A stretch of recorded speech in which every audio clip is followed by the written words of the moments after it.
ನಿಮಿಷದ ವ್ಯಾಪಾರವದ ಇತರತ್ವ ಆತ್ಮ ಒಂದೇ ಇತ್ತು. ಆತ್ಮ ಒಂದೇ ಇತ್ತು ಅಂದ್ರೆ ಈಗಲೂ ಆತ್ಮ ಒಂದೇ ಇರೋದು. ಆತ್ಮನ ಜೊತೆಗೆ ನಾಮರೂಪ ಸೇರ್ಕೊಂಡಿದೆ. ಸೃಷ್ಟಿ ಮುಂಚೆ ನಾಮರೂಪ ರಹಿತವಾದ ಕೇವಲ ಆತ್ಮ ಇತ್ತು. ಈಗ ನಾಮರೂಪ ಸಹಿತವಾದ ಆತ್ಮ ಅಂತ ಈ ರೀತಿ ಅಷ್ಟೇ ಅಷ್ಟೇ.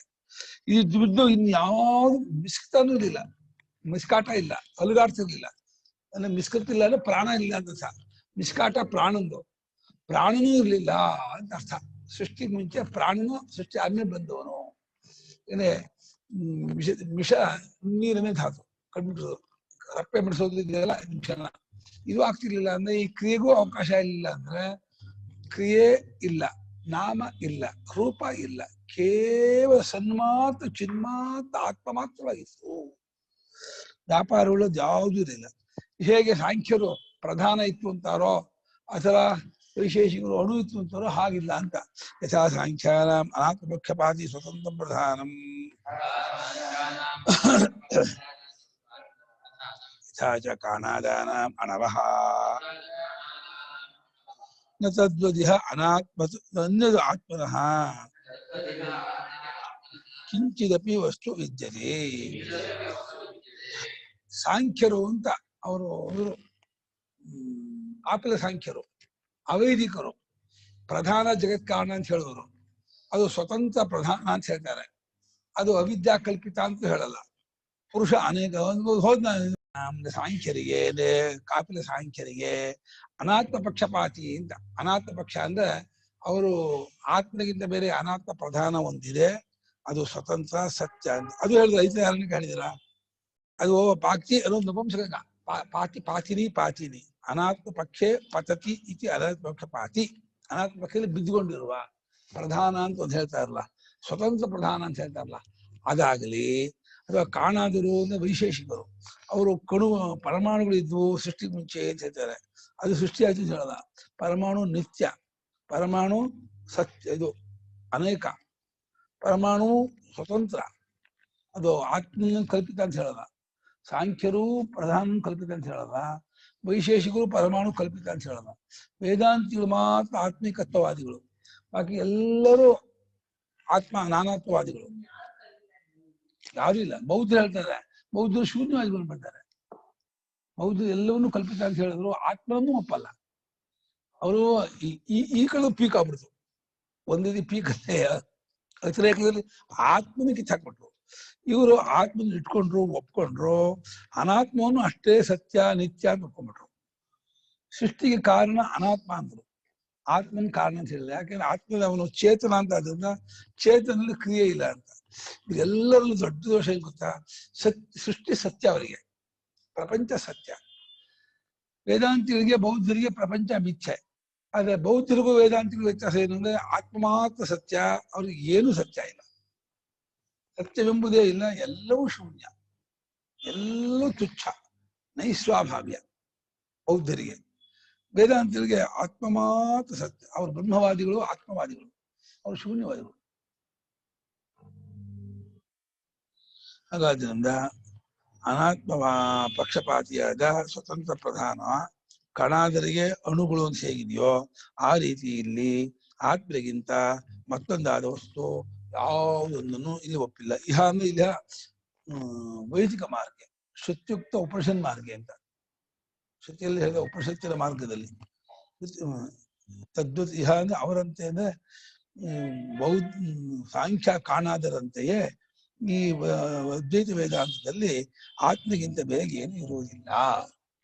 ಚಿಂತರಿಹಿ ಆತ್ಮೀವ ಏಕಹಾಸಿ ಇತ್ಯಭಿಪ್ರಾಯ. ಮತ್ತೇನು ಹಾಗಾದ್ರೆ ಏನಿತ್ತು ಅಂದ್ರೆ ಎರಡೆಂಬುದಿಲ್ಲದೆ ಆತ್ಮನೊಬ್ಬನೇ ಇದ್ದ. ಸುಷುಪ್ತಿಯಲ್ಲಿ ಹೇಗೆ ಆತ್ಮ ಮಾತ್ರವ, ಸೃಷ್ಟಿಗೆ ಮುಂಚೆಯೂ ಆತ್ಮ, ಈಗಲೂ ಹಾಗಿರೋ. ಈಗ ಅವಿದ್ಯಾಕಲ್ಪಿತವಾದ ಪ್ರಪಂಚ ಇರೋದೇ ಹೊರತು ಈಗ ಆತ್ಮನೊಡನೆ ಸದ್ವಿತೀಯವಾದ ಪ್ರಪಂಚ ಅಂದ್ರೆ ಯಾವಾಗೂ ಎಲ್ಲೂ ಹೇಗೂ ಇಲ್ಲ. ಇದೇ ಅನ್ನೋದೇ ಅವಿದ್ಯೆ ಹೊರತು ಅವಿದ್ಯೆಯಿಂದ ಇದೇ ಆಗಿಲ್ಲ. ಇದೇ ಅನ್ಕೊಂಡಿರೋದೇ ಭ್ರಾಂತಿ, ತೋರ್ತಾ ಇದೆ ಅನ್ನೋದೇ ಭ್ರಾಂತಿ. ಯಾವಾಗ ಆತ್ಮ ವ್ಯತಿರಿಕ್ತವಾಗಿ ಪ್ರಪಂಚವಾಗಲಿ, ನಾಮರೂಪವಾಗಲಿ, ಕ್ರಿಯಾಕಾರಗಳು ಏನೇನು ಇಲ್ಲ. ಇದೇ ಪರಮಾರ್ಥ.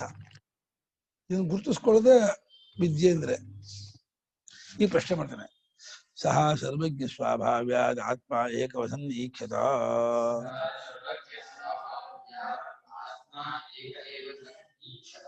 ಅವನು ಅಂದ್ರೆ ಆ ಆತ್ಮನು ಸರ್ವಜ್ಞ ಸ್ವಭಾವದವನಾಗಿರುತ್ತಾನಾದ್ದರಿಂದ ತಸ್ಯ ಸರ್ವಜ್ಞ ಸ್ವಭಾವ್ಯ ಧಾಮಕ ಇದು ಸಹ ಸರ್ವಜ್ಞ ಸ್ವಭಾವ್ಯ ಆಗಿರೋದು ಬರಲ್ಲ. ತಿರುಗಿ ಷಷ್ಠಿ ಬರಬೇಕು. ಸಸ್ಯ ಸರ್ವಜ್ಞ ಸ್ವಭಾವ್ಯ ಸಹ ಸರ್ವಜ್ಞ ಸ್ವಭಾವ ಸ್ವಭಾವ ಗುಣ ಅದು. ಅವನು ಸರ್ವಜ್ಞ ಸ್ವಭಾವದವನು. ಸರ್ವಜ್ಞ ಸ್ವಭಾವತ್ವ ಸ್ವಭಾವ್ಯಾತ್ ಹಾಕಿದ್ರೆ ಭಾವಾರ್ಥ ಹಾಕಿದ್ರೆ ಷಷ್ಠಿ ಬರ್ಬೇಕು. ಭಾಷಿಕರು ಪ್ರಯೋಗ ಮಾಡ್ತಾರೆ. ನಮ್ಮ ಅಣ್ಣನ್ ಕೇಳಿದೆ ಇದಕ್ಕೆ ಮಾಡ್ತಾರೆ. ಇದು ಶಾಸ್ತ್ರ, ಇದು ವ್ಯಾಕರಣ ಸಮ್ಮತವೇ, ಇದು ವ್ಯಾಕರಣ ವಿರೋಧ ಅಲ್ಲ, ಅಲ್ಲಿ ಅಧ್ಯಾಹಾರ ಬರುತ್ತೆ ಎಂದು. ಸರ್ವಜ್ಞ ಸ್ವಭಾವ್ಯಾತ್ ಆತ್ಮನಃ ಸಹ ಆತ್ಮ ಏಕ ಏವ ಅಂತ ಅನ್ವಯ. ಆತ್ಮನಃ ಸರ್ವಜ್ಞ ಸ್ವಭಾವ್ಯಾತ್ ಸಹ ಆತ್ಮ ಏಕ. ಅವನ ಆತ್ಮನಃ ಅಧ್ಯಯನ ಮಾಡ್ಕೋಬೇಕಷ್ಟೇ.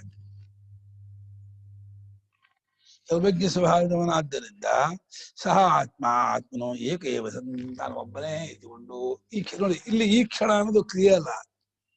ಸರ್ವಜ್ಞ ಸ್ವಭಾವವಾಗಿರೋ ಆತ್ಮನಲ್ಲಿ ಈ ಕ್ಷಣತ್ವ ನಿರವಯ ಸ್ವಭಾವವಾದ ಆಕಾಶಕ್ಕೆ ವ್ಯಾಪಕತ್ವ ಕ್ರಿಯೆ ಅಲ್ಲ.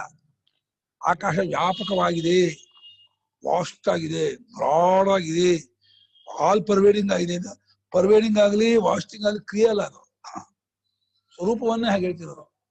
ಹಾಗೆ ಸರ್ವಜ್ಞ ಸ್ವಭಾವದವನಾಗಿರುತ್ತಾನಾದ್ದರಿಂದ ಆತ್ಮನು ಅವನು ನೋಡುದ ಅಂದ್ರೆ ನೋಡಬೇಕಾದ ಪ್ರಾಣಿ ಕರ್ಮಾಪೇಕ್ಷೆಯಿಂದ ನೋಡ್ದ ಅನ್ಸ್ಕೊಂಡ. ಮುಂದೆ ಏನ್ ಪ್ರಾಣಿ ಹುಟ್ಟಬೇಕೋ ಅವ್ರ ಕರ್ಮ ಏನಿದೆಯೋ ವ್ಯಾಕೃತ ಏನೋ ಅದನ್ನ ಇಟ್ಕೊಂಡು ನೀವು ನೋಡ್ದ ಅಂತ. ಇದು ಅವಿದ್ಯಾ ಕಲ್ಪಿತವಾದ ನಾಮರೂಪಗಳೇನಿದೆ ಅವಳು ಬೀಜ ಅವಸ್ಥೆಯಲ್ಲಿ ಇತ್ತಲ್ಲ, ಅದು ವ್ಯಾಕೃತ ಅವಸ್ಥೆಗೆ ಬರೋ ಇದನ್ನ ಇಟ್ಕೊಂಡು ಅವ್ನು ನೋಡ್ದ ಅಂತ ಆರೋಪ ಮಾಡ್ತಾ ಇದೆ. ಸ್ವಲ್ಪ ಕಷ್ಟ ಇದು ಹೊಂದಿಸೋದು. ಯಾಕೆಂದ್ರೆ ಒಂದನ್ನ ಗೌಣ ಮಾಡ್ಲೇಬೇಕು. ಇಲ್ಲ ಸೃಷ್ಟಿ ಆಯ್ತು ಗೌಣ ಮಾಡ್ಬೇಕು, ಇಲ್ಲ ಅವ್ನು ನೋಡ್ದ ಅಂತ ಕೊಂಡ್ಬೇಕು. ಅವ್ನು ನೋಡ್ದ ಗೌಣ ಮಾಡಿದ್ರೆ ಸೃಷ್ಟಿಯಾಗಿ ಗೌಣ ಇದಾಗ್ಬಿಡುತ್ತೆ, ಪರಮಾರ್ಥ ಅಲ್ಲ. ಸೃಷ್ಟಿಯಾಗಿ ಪರಮಾರ್ಥ ಅಂತ ಒಪ್ಕೊಂಡ್ರೆ ಅವ್ನು ನೋಡೋದನ್ನ ಗೌಣ ಮಾಡಬಾರ್ದು. ಸರ್ವಜ್ಞ ಸ್ವಭಾವದವನಾಗಿರುತ್ತಾನ ನೋಡ್ದ ಅಂತ ಇವಾಗ ಪ್ರಶ್ನೆ ಮಾಡಿದೆ. ನಾನು ಪ್ರಾಗುಪ್ರತ್ಯೇ ಅಕಾರ್ಯಕರಣತ್ವ ಕಥಮೀಕ್ಷಿತವಾನ್. ಇಲ್ಲಿ ಜೀವನಿಗೆ ಒಂದು ನಿಯಮ ಇದೆ. ಜೀವ ಏನನ್ನು ನೋಡ್ಬೇಕಾದ್ರೂ ಕಾರ್ಯಕರಣವಂತನಾಗಿ ನೋಡ್ಬೇಕು. ಕಾರ್ಯ ಅಂದ್ರೆ ಶರೀರ, ಕರಣ ಅಂದ್ರೆ ಇಂದ್ರಿಯ, ಇಂದ್ರಿಯ ಮನಸ್ಸು ಬುದ್ಧಿ. ಇದಿಲ್ಲದೆ ನೋಡೋದು ಕೇಳೋದು ಯೋಚನೆ ಮಾಡೋದು ಆಗಲ್ಲ ಜೀವನಿಗೆ. ಈ ಸ್ವಭಾವವನ್ನ ಅಲ್ಲಿಗೂ ಅಪ್ಲೈ ಮಾಡ್ತಿದ್ದಾನೆ. ಸರ್ವಜ್ಞ ಸ್ವಭಾವನಾಗಿ ಅದ್ವಿತೀಯನಾಗಿದ್ದಂತಹ ಪರಮಾತ್ಮ ನೀನ್ ನೋಡ್ದ ಅಂತಿದ್ದೀರಲ್ಲ, ಅದು ಹೆಂಗ್ ನೋಡ್ದ? ಅವನು ಇದೇ ಕಾರಣವೇ ಇಲ್ವಲ್ಲ ನೋಡೋಕ್ಕೆ. ಅವನಿಗೆ ಉತ್ಪತ್ತಿಗೆ ಮುಂಚೆ, ಸೃಷ್ಟಿಗೆ ಮುಂಚೆ ದೇಹೇಂದ್ರಿಯವೇ ಅವನಿಗೆ ಇಲ್ಲವಾದ್ದರಿಂದ ನೋಡೋದು ವ್ಯಾಪಾರ ಹೇಗೆ ಹೊಂದತ್ತೆ, ಆ ವ್ಯಾಪಾರವಾದ ಆತ್ಮ ಹೇಗೆ ಬರುತ್ತೆ ಅಂತ. ಇದಕ್ಕೆ ಏನಂತ ಕೊಟ್ರು? ನಾಯಂ ದೋಷ. ಇದು ದೋಷ ಅಲ್ಲ, ಸರ್ವಜ್ಞ ಸ್ವಾಭಾವ್ಯ. ಇದು ಇವರು ಒಪ್ಕೊಂಡಂತಹ ಆನ್ಸರ್ ಆಯ್ತು. ಸರ್ವಜ್ಞ ಸ್ವಭಾವ ಅವನು ಒಪ್ಪೇ ಇಲ್ಲ. ಸರ್ವಜ್ಞ ಸ್ವಭಾವ ಸರ್ವಜ್ಞ ಸ್ವಭಾವದವನಾಗಿರುತ್ತಾ ನಾವು ಎಲ್ಲವೂ ಹೊಂದತ್ತೆ ಅಂದ್ಬಿಟ್ರು. ಇದು ಒಂದು ರೀತಿ ಶ್ರದ್ಧಾ ವಾಕ್ಯವೋ ಅನ್ನೋ ಹಾಗೆ ಕಾಣುತ್ತೆ ಬೇರೆಯವರಿಗೆ, ಅದೇ ಇದು ಅನುಭವ ವಾಕ್ಯವೇ. ಸರ್ವಜ್ಞ ಸ್ವಭಾವದಲ್ಲಿ ಯಾವ ಅನುಪಪತ್ತಿಯೂ ಹೊಂದಲ್ಲ ಅಂತ ಭಾಷೆಕಾರರು. ಸರ್ವಜ್ಞನ ಅದು ಕಾರ್ಯಕರಣ ಇಲ್ಲದೆ ಹೇಗಾಗುತ್ತೆ ಅನ್ನೋದು ಇವನಿಗೆ ಹೊಂದತ್ತೆ. ಕರೆಕ್ಟಪ್ಪ ನಿಮ್ಮ ಪ್ರಶ್ನೆ. ಜೀವನ ವಿಷಯಕ್ಕೆ ಕಾರ್ಯಕರಣ ಇಲ್ಲದೆ ನೋಡುವುದು ಹೇಗೆ ಹೊಂದತ್ತೆ ಇವನು ಪ್ರಶ್ನೆ ಮಾಡೋ. ಸರ್ವಜ್ಞ ಸ್ವಭಾವಕ್ಕೆ ಈ ಪ್ರಶ್ನೆ ಬರಲ್ಲ ಅಂತ ಪ್ರಶ್ನೆ ತಪ್ಪು ಅಂತ ಇದ್ದಾರೆ. ಸರ್ವಜ್ಞ ಸ್ವಭಾವನಾದ ಆತ್ಮನ ವಿಷಯದಲ್ಲಿ ಕಾರ್ಯಕರಣಗಳ ಹಂಗು, ಆ ಅಪೇಕ್ಷೆ, ಆ ಸಾಪೇಕ್ಷತೆ ಅದು ಬರೋದಿಲ್ಲ ಅವನಿಗೆ. ಸರ್ವಜ್ಞತ್ವ ಉಪಲಕ್ಷಣ. ಸರ್ವಜ್ಞತ್ವ ಸರ್ವಶಕ್ತನಾದ ಮಹಾಮಾಯಾವಿ. ಮಹಾಮಾಯಾವಿ ಆದ್ರಿಂದ ತಾನು ಇದ್ದಾಗೂ ಪ್ರಪಂಚ ತೋರ್ತಾನೆ. ಸರ್ವಶಕ್ತನಾದ್ರಿಂದ ಎಂಥ ಸಾಮರ್ಥ್ಯೋಪೇತವಾದ ಇದೆಲ್ಲವೂ ಸೃಷ್ಟಿಯಾಗಿದೆ ಎಂದು ಇಟ್ಕೊಂಡು ಸರ್ವಜ್ಞ ಸರ್ವಶಕ್ತ ಮಹಾಮಾಯಾವಿ ಅಂತ. ಸ್ವರೂಪದಿಂದ ಏನೂ ಇಲ್ಲ, ಅದೇನು ಅಲ್ಲ ಅನ್ನೋದೇ ಅಂತಾರೆ.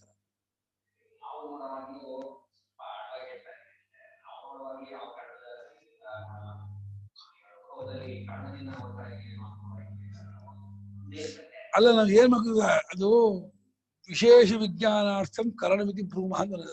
ರೂಪಜ್ಞಾನಕ್ಕೆ ಕಣ್ಬೇಕು, ಕೆಂಪು ಬಿಳುಪು ಕಪ್ಪು ಆಕಾರ ನೋಡೋಕೆ. ಅದು ಅರಿವು ತಿಳಿಯುತ್ತೆ, ಅರಿವಿಗೆ ಕಾರಣ ಬೇಡ, ಅರಿವಿಗೆ ಕಾರಣ ಹಂಗಿಲ್ಲ.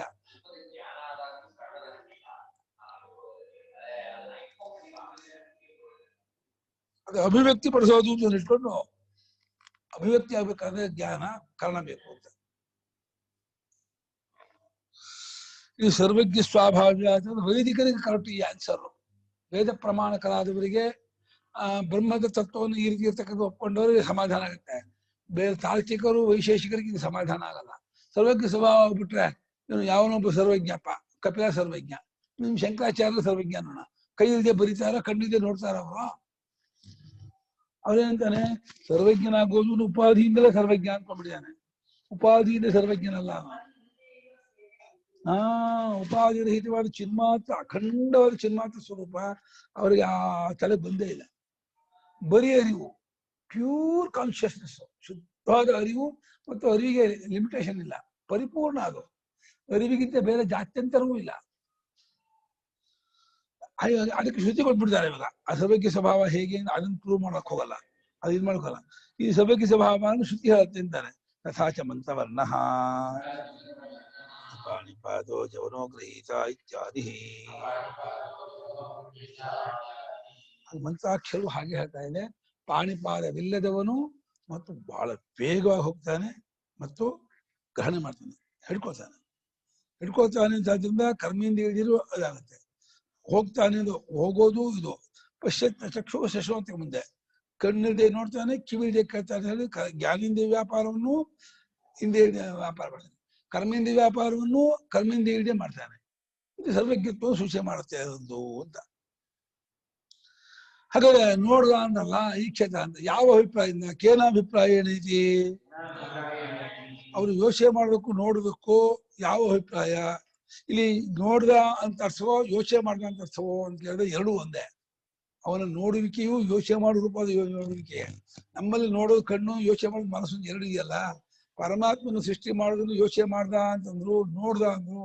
ಆ ಈಕ್ಷತಾನಕ್ಕೆ ಅರಿವಷ್ಟೇ, ಅರಿವಿನ ಸ್ವರೂಪವನ್ನೇ ನೋಡ್ದ, ಯೋಚನೆ ಮಾಡ್ದ, ತಿಳ್ಕೊಂಡ ಅಂತ ಹೇಳ. ಸೃಷ್ಟಿ ಮಾಡ್ಬೇಕು ಅಂತ ತಿಳ್ಕೊಂಡ, ಸೃಷ್ಟಿ ಮಾಡ್ಬೇಕು ಅಂತ ಯೋಚನೆ ಮಾಡ್ದ, ಸೃಷ್ಟಿ ಮಾಡ್ಕೋಬೇಕು ಅಂತ ಕಂಡುಕೊಂಡ. ಹೆಂಗಲ್ಲ ಹೇಳಿ, ಆ ಪದಕ್ಕೆ ಅಷ್ಟು ಅರ್ಥವೂ ಇದೆ. ಯಾವ ಅಭಿಪ್ರಾಯದಿಂದ ಮಾಡ್ಕೊಂಡ ಸೃಷ್ಟಿ ಮಾಡ್ಬೇಕು ಅಂತ ಅಂದ್ರೆ ಅವ್ರು ಹೇಳ್ತಾರೆ, ಆಹಾ ಲೋಕಾನ್ ಪ್ರಭೃತೀನ ಪ್ರಾಣಿ ಕರ್ಮ ಫಲೋಪಭೋಗ ಸ್ಥಾನಭೂತಾನ್ ನು ಸೃಜೈ ಸೃಜೇಹಂ ಇತಿ. ಸೃಷ್ಟಿ ಮಾಡಿ ಏನು ಅದನ್ನ ನೋಡೋ ಸಂಭಾವನೆ, ಅದು ಮಾಡಿ ಅದು ಮಾಡೋಕ್ಕಾಗತ್ತೆ, ಅದು ಮಾಡಿಬಿಟ್ಟೇನು ಅಂತ ನೋಡೋದು ಇದು ತರ್ಕ. ಹೇಳ್ತಾ ಶ್ರುತಿ ಲೋಕಗಳನ್ನ ಅಂದ್ರೆ ಅಂಬಸ್ಯ ಮೊದಲ ಲೋಕ. ಅಂಬೋ ಮರೀಚಿ ಮರ ಆಪ ಇದೆಲ್ಲ ಅದನ್ನೇ ಅಂಬಸ್ಯ ಮೊದಲಾದ. ಅಂಬ ಅನ್ನೋದು ಹಬ್ಬ ಹುಳ್ಳಿವಾದ ಲೋಕವನ್ನು ಅಂಬಸುದು, ಬರೀ ನೀರು ಅಲ್ಲ. ಹಾಗೆ ಮರೀಚಿ ಎಂದು ಕಿರಣದಿಂದ ವ್ಯಾಪ್ತವಾದ ಲೋಕ. ಮರಹ ಅಂದ್ರೆ ಭೂಮಿ, ಮರಿಯಂತೆ ಅಸ್ಮಿತಿ ಮರಹ. ಈ ಶ್ರುತಿಯ ಈ ಚೈತನ್ಯ ಶ್ರುತಿ ಒಂದು ವಿಲಕ್ಷಣವಾದ ಅರ್ಥದಲ್ಲಿ ಪದಪ್ರಯೋಗ ಮಾಡ್ತಾ ಇದೆ. ಆಮೇಲೆ ಮರೀಚಿ ಇದೇ ಮೊದಲಾದ ಪ್ರಾಣಿಗಳು ಏನ್ ಕರ್ಮ ಮಾಡಿದ್ದಾರೆ, ಪ್ರಾಣಿಗಳು ಅಂದ್ರೆ ಜೀವರುಗಳು ಏನ್ ಕರ್ಮ ಮಾಡಿದ್ದಾರೆ, ಆ ಕರ್ಮಕ್ಕೆ ಒಂದು ಫಲವನ್ನು ಅನುಭವಿಸ್ಬೇಕಾದ್ರೆ ಒಂದು ಜಾಗ ಬೇಕಲ್ಲ. ಆ ಜಾಗವಾಗಿರ್ತಕ್ಕಂಥ ಲೋಕಗಳನ್ನ ಸೃಷ್ಟಿ ಮಾಡ್ತೀರಿ. ಭೂಮಿಯನ್ನು, ಅಂತರಿಕ್ಷವನ್ನು, ದ್ವಿಲೋಕವನ್ನು, ಎಲ್ಲಾ ಲೋಕವನ್ನು ಸೃಷ್ಟಿ ಮಾಡ್ತೀವಿ. ಎಲ್ಲ ಮಾಡ್ತೀವಿ ಅಂತ ಕನಸು. ಒಂದ್ ದಿನಕ್ಕೆ 10 ಕನಸು ಬಂದ್ರೆ 10 ಕನಸು ಲೋಕವನ್ನು ಸೃಷ್ಟಿ ಮಾಡಿದ್ರು. ಯಾಕೆ ಮಾಡಿದೆ ಅಂದ್ರೆ ಆ ಕನಸಲ್ಲಿ ಜನರಿಗೆ ಜಾಗ ಬೇಕಲ್ಲ. ಯಾವ ಕಳಸನ್ನ ಪಡ್ಕೊಳ್ತೀರೋ ಆ ಕಳಸಲ್ಲಿ ಏನೇನು ಜೀವರಾಶಿಯನ್ನು ಕಾಣ್ತೀರೋ ಅದನ್ನ ನಿಲ್ಲಕ್ಕೊಂದು ಜಾಗ ಬೇಡವಾ? ಭೂಮಿ ಅದನ್ನ ಸೃಷ್ಟಿ ಮಾಡ್ತೀನಿ ಅಂತ.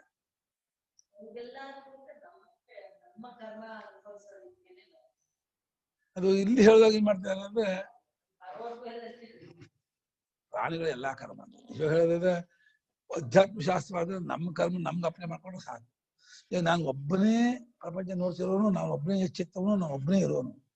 ಯಾವತ್ತಿಗೆ ನಮ್ಗೆ ಎಷ್ಟೋ ಸಂದರ್ಭ ನೋಡ್ತಾ ಇದ್ರೆ ಬಾಲ್ಯನ ಜ್ಞಾಪಿಸ್ಕೊಂಡ್ರೆ, ಅದನ್ನ ಜ್ಞಾಪಿಸ್ಕೊಂಡ್ರೆ ಎಲ್ಲಾ ಟೈಮ್ ನಾನು ಒಬ್ಬನೇ ಗೊತ್ತಾಗ್ತಿರೋ, ಬೇರೆಲ್ಲ ನನ್ಗೆ ಕಾಣೋದಿಲ್ಲ.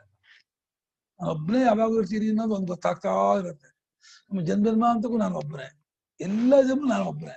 ನನ್ನ ಜೊತೆಲಿ ಅವರೆಲ್ಲ ಇದ್ದಾರೆ, ಅದು ಕಲ್ಪನೆ ಹೊರತು ನಿಜವಾಗಿ ನನಗೆ ಸದ್ವಿತೀಯವಾಗಿರೋರು ಯಾವಾಗಲೂ ಎಲ್ಲೂ ಇಲ್ಲ.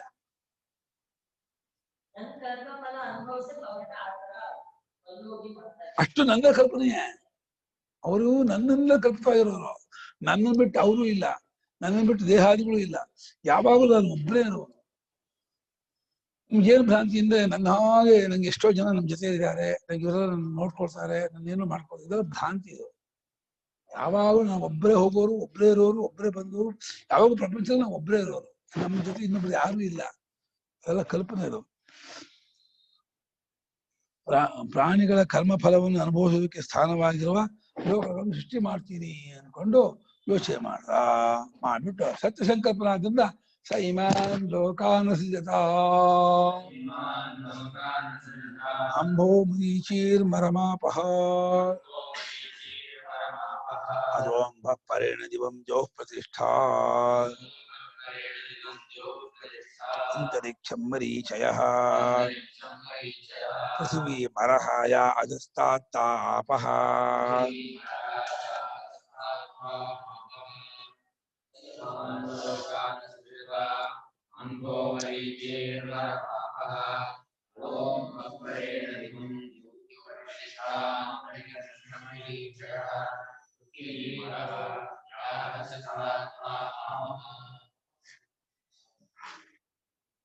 ಸಹ ಇಮಾನ್ ಲೋಕಾನ್ ಅಸೃಜತ ಅಂಭಃ ಮರೀಚೀಃ ಮರಂ ಆಪಃ ಅಧಃ ಅಂಭಃ ಪರೇಣ ಧ್ಯಾನ ಹೇಳು. ಅಧಃ ಅಂಭಃ ಪರೇಣ ದಿವಂ ಯೌಃ ಪ್ರತಿಷ್ಠಾ ಅಂತರಿಕ್ಷಂ ಮರೀಚಯಃ ಪೃಥಿವೀ ಮರಃ ಯಾಹ ಅಧಸ್ತಾತ್ ತಾಹ ಆಪಃ. ಸಹ ಆತ್ಮನೋ ಇಮಾನ್ ಲೋಕಾನ್, ಇಮಾನ್ ಅಭಿನಯ ಮಾಡ್ತಿದ್ದೆ. ನೀನ್ ಲೋಕ ನೋಡ್ತಿದ್ರೋ ಎಲ್ಲಾ ಲೋಕಗಳನ್ನು ಅವನೇ ಸೃಷ್ಟಿ ಮಾಡ್ದ. ಅದಕ್ಕೆ ಯಾವ್ಯಾವ್ದನ್ನ ಪಟ್ಟಿ ಮಾಡ್ತಾ ಇದೆ. ಅಂಭೋ ಲೋಕ, ಅಂಬ ಅಂದ್ರೆ ಅಪ್ಪನ್ ಮಾಡಿಕೊಂಡಂತ ಜುಲೋಕದ ಆಚೆಗಿರುವ ಲೋಕದ ಅಂಭೋ ಲೋಕ ಅಂತ ಹೇಳ್ತಾ ಇದೆ. ಪರೇಣ ಜೀವಂ, ಜುಲೋಕದ ಆಚೆಗಿರುವ ಅಪ್ಪನ್ ಧಾನ್ಯ ಮಾಡಿಕೊಂಡಂತಹ ಲೋಕ, ಅದು ಶಾಸ್ತ್ರಿಕ ಗಮ್ಯ, ಅದು ಪ್ರತ್ಯಕ್ಷ ಗಮ್ಯ ಅಲ್ಲ. ಮರೀಚಿ ಇದೆ ಅಂತರಿಕ್ಷ ಮರೀಚಿಯ, ಅಂತರಿಕ್ಷ ಲೋಕವನ್ನು ಮರೀಚಿ ಮರೀಚಿ ಅಂತ ಹೇಳಿದ್ದಾರೆ. ಆಪಹ ಅಂದ್ರೆ ಭೂಮಿಗಿಂತ ಕೆಳಗಿರ್ತಕ್ಕಂತಹ ಲೋಕಗಳು ಆಪಹ. ಯಾ ಅಧಸ್ತಾತ್ ಆಪಹ. ಮರಹ ಭೂಮಿ, ಮರಿಯಂತೆ ಅಸ್ಮಿನ್ನತಿ ಮರಹ. ಎಲ್ಲಿ ಜನ ಸಾಯ್ತಾರ ಪ್ರಾಣಿಗಳು ಆ ಮರಹ. ನಾವು ಕನ್ನಡದ ಮರ ಅಂದ್ರೆ ವೃಕ್ಷ ಅಂತೀವಿ, ಅದು ಸಾಯಲ್ಪಡುತ್ತೆ ಕಳೆಯಲ್ಪಡುತ್ತೆ ಅಂತ ಮರ ಅಂತೀವಿ. ಮೃಂಗ್ ಪ್ರಾಣತ್ಯಾಗಿ ಧಾತು, ಮರಹ ಅಶ್ಪತ್ಯ, ಮರಹ ಅನ್ನೋದು ಸಾಯುವುದು ಅಂತ ಅರ್ಥ. ಭೂಮಿಗೆ ಮರ ಮರ ಅಂತ ಹೇಳ್ತಾರೆ. ಆಪಹ ಅಂದ್ರೇನೋ ಭೂಮಿಗೆ ಕೆಳಗಿರೋ ಲೋಕ. ಅದು ಇವಾಗ ಹೇಳ್ತಾರೆ ಇಷ್ಟು. ಇದು ಮೂಲ ಇದು ಮೂಲ ಮಂತ್ರ.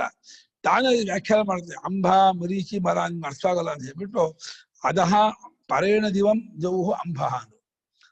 ದಿವಂ ಪರೇಣ ಅಧಃ, ದ್ಯೋಕದಿಂದ ಆಚೆಗಿರ್ತಕ್ಕಂಥದ್ದಿದೆಯಲ್ಲ ಅದನ್ನ ಅಂಬ ಅಂಬ ಅಂತ ಹೇಳ್ತಾ ಕಂಡ್ರು ಅಂತ ತಾನೇ ವ್ಯಾಖ್ಯಾನ ಮಾಡ್ತಾ ಇದೆ. ಆಮೇಲೆ ಜೌಹು ದ್ಯುಲೋಕವೇ ಇದಕ್ಕೆ ಪ್ರತಿಷ್ಠೆ, ಯಾವುದಕ್ಕೆ? ಆ ಅಂಬೋಲೋಕಕ್ಕೆ. ಆಮೇಲೆ ಮರೀಚಿ ಯಾವುದು? ಅಂತರಿಕ್ಷವೇ ಮರೀಚಿಗಳು ಒಂದು ಪ್ರತಿಷ್ಠೆಯನ್ನು ಸೇರಿಸ್ತೀವಿ ಶ್ರುತಿ. ಮೇಲೆ ಬರೀ ಅಂಬ ಅಂತ ಹೇಳ್ತು. ಅಂಬ ಅಂದ್ರೆ ಏನು ಅಂದ್ರೆ ಪರೇಣ ದಿವಂ ಅಧಃ ಅಂಬ, ಅಧಃ ಪರೇಣ ಜೌಹು ಅಂದ್ರೆ ಆ ದ್ಯುಲೋಕಕ್ಕಿಂತ ಆಚೆಗಿರೋದು ಇದೆಯಲ್ಲ ಅದು ಅಂಬ ಅಂದ್ರು. ಅದು ಹೇಗೆ? ಅದೇ ಯಾವ್ದ್ಮೇಲೆ ಇದೆ ಅಂದ್ರೆ ಜೌಹ್ ಪ್ರತಿಷ್ಠಾ, ಅದಕ್ಕೆ ದ್ಯುಲೋಕವೇ ಪ್ರತಿಷ್ಠೆ ಅಂತ ಹೇಳ.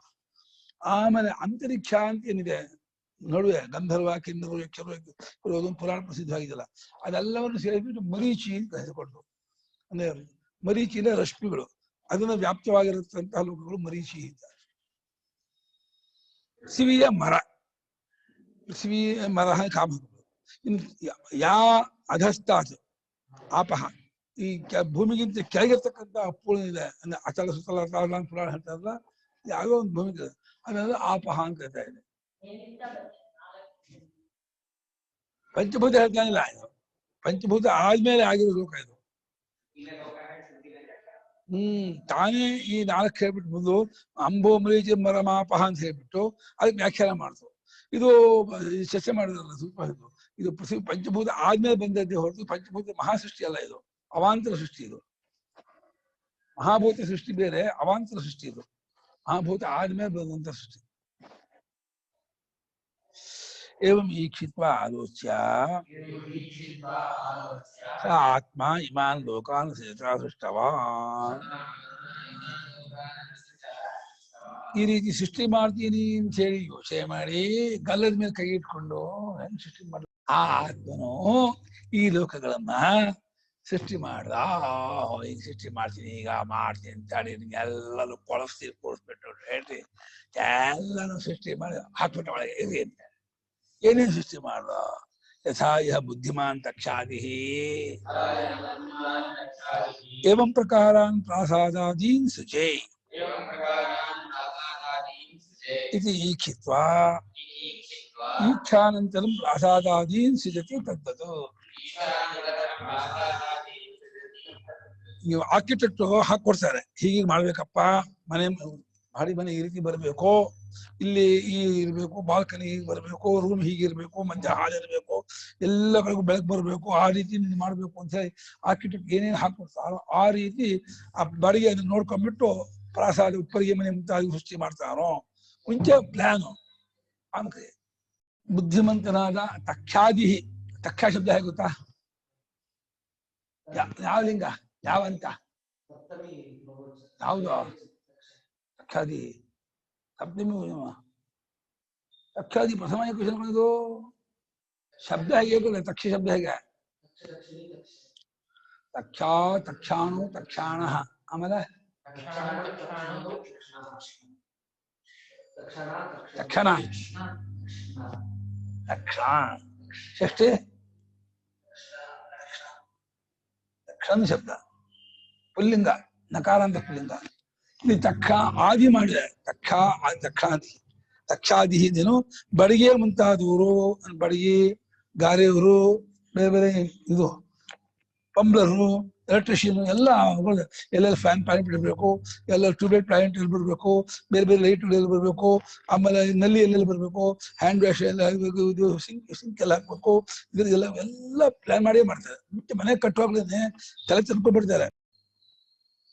ಲೋಕದಲ್ಲಿ ಬುದ್ಧಿಮಂತರಾದ ಬಡಿಗೆ ಮುಂತಾದವರು ಈ ಪ್ರಕಾರವಾಗಿ ಸೃಷ್ಟಿ ಮಾಡುವೇನೋ, ಏವಂ ಪ್ರಕಾರಾದೀನ್, ಈ ಪ್ರಕಾರ ಮುಂತಾದ ಪ್ರಾಸಾದ್ಯ ಮುಂತಾದವುಗಳನ್ನ ಸೃಜೆ ಸೃಷ್ಟಿ ಮಾಡಿ ಏನು ಎಂಬುದಾಗಿ ಯೋಚನೆ ಮಾಡಿ ಈಕ್ಷಾಂತರ ಅವನು ವಿಚಾರ ಮಾಡಿದ ಯೋಚನೆ ಮಾಡಿದ ನಂತರ ಪ್ರಾಸಾದಾದೀನ್ ಉಪ್ಪರಿಗೆ ಮನೆಯಿಂದ ಮುಂಚೆ ನದಿಲ ಕಟ್ಟೋದು ಮುಂಚೆ ಪ್ರಾಸಾದಿಗೆ ಆಮೇಲೆ ಅಲ್ಲ, ತಿಂದಲೇ ಕಟ್ಕೊಳ್ಳೋದು.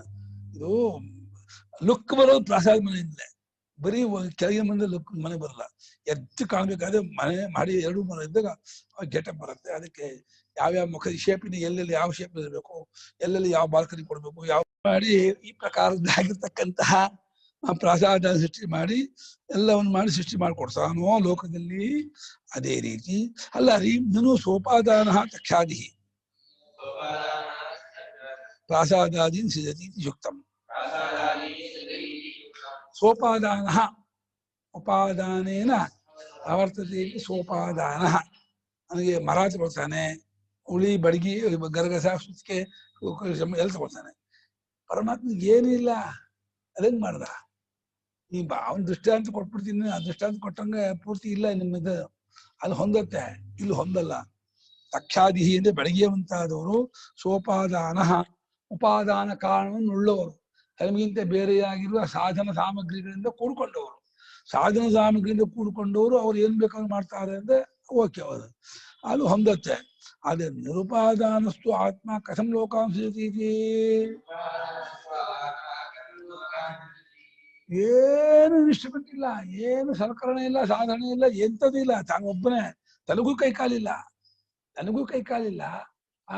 ತಾನು ಯಾವುದೇ ಹೊರಗಿನ ವಸ್ತು ಇಟ್ಕೊಂಡಿಲ್ಲ, ಏನೇನೇನೇನು ಇಲ್ಲ. ಅದ್ವಿತೀಯವಾದ ಚಿನ್ಮಾತ್ರ ಪರಿಪೂರ್ಣ ಅಖಂಡವಾದ ಚಿದೇಕರಸ ಅದು ಸೃಷ್ಟಿ ಮಾಡ್ತು ಅಂತಿದ್ದೀರಲ್ಲ, ಇದನ್ನ ನಾನು ಹೆಂಗ್ ಒಪ್ಕೊಳ್ಳಿ, ಇದು ಹೆಂಗ್ ಹೊಂದತ್ತೆ? ಯುಕ್ತಿಗೆ ಹೊಂದಲ್ವಲ್ಲ, ಇದು ಸರಿ ಆಗೋಲ್ವಲ್ಲ ಅಂತ ಪ್ರಶ್ನೆ ಮಾಡ. ನಮ್ಮ ಅನುಪಮಾನ ಪ್ರಶ್ನೆ ಇದು. ನೈಷ ದೋಷ ಅದು ಇಲ್ಲ, ಇದೇನು ಹೊಂದಲ್ಲ ಅಂತಿಲ್ಲ, ವಿರೋಧ ಏನಿಲ್ಲ, ಇದು ಹೊಂದತ್ತೆ. ಸಲಿಲಫೇನ ಸ್ಥಾನೀಯೇ ಆತ್ಮಭೂತೆ ನಾಮರೂಪೇ ವ್ಯಾಕೃತೆ ಆತ್ಮೀಕ ಶಬ್ದವಾಚ್ಯೇ ವ್ಯಾಕೃತ ಫೇನ ಸ್ಥಾನೀಯಸ್ಯ ಜಗತಃ ಉಪಾದಾನಭೂತೇ ಸಂಭವತಃ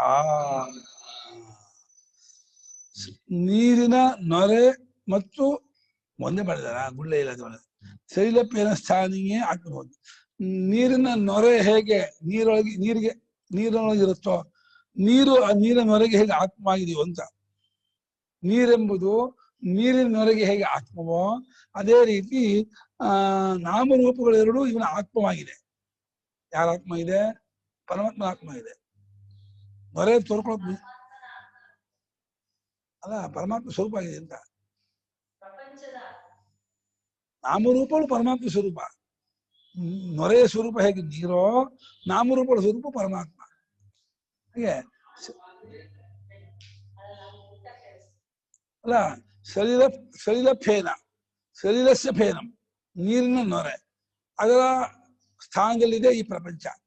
ಆ ಫೇನಕ್ಕೆ ಹೇಗೆ ನೀರು ಆತ್ಮವೋ, ನಾಮರೂಪಕ್ಕೆ ಪರಮಾತ್ಮ ಆತ್ಮ.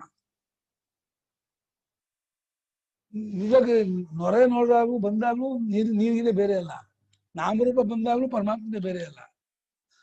ನೊರೆ ಹೇಗೆ ನೀರನ್ನು ಆತ್ಮವಾಗಿ ಉಳ್ಳದ್ದಾಗಿದೆಯೋ, ನಾಮರೂಪಗಳು ಆತ್ಮನನ್ನ ಸ್ವರೂಪವಾಗಿ ಉಳ್ಳದ್ದಾಗಿದೆ.